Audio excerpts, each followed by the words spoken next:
My name's Steve O'Keefe, and I went to law school and graduated in 1995. And even in law school, I had an interest in doing medical malpractice and nursing home negligent cases. And during law school, I started working at a law firm, and that's what they did.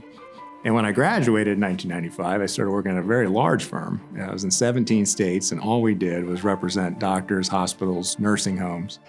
And while it was very rewarding to help people who were being sued in that process, you would see patterns of error, communication breakdowns, educational breakdowns, sometimes just laziness, sometimes failing to keep up to date.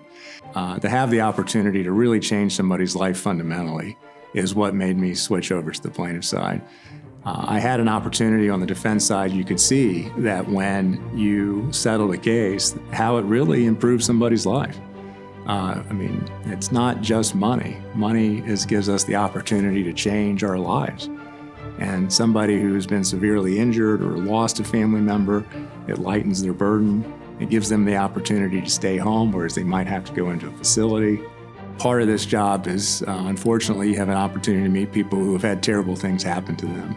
And it really makes you count your blessings. And I'm a part of my wife and I are part of a blended family. We have 9 children between us. Thankfully, they're all adults now. So I always joke that's my hobby, is keeping up with the kids. But what it really does is I've had parents who've gone through nursing home and felt the guilt of that and worry about the care they receive.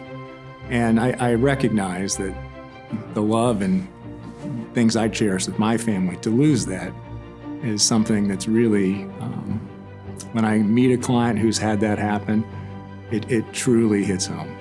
You know, having a lot of children and being part of a large family, it really makes you appreciate those relationships. And as the kids have grown over time, you see the different stages. And I often think with clients, you know, their stage has stopped. You know, they didn't get to progress if somebody passed. They didn't get that wedding. They didn't get that high school graduation. They didn't get that college graduation.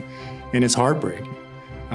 Sometimes I'm accused of being too empathetic, but I'll tell you, when you meet someone who's lost those life moments, you want to work your hardest for them to get them the best result. You really do.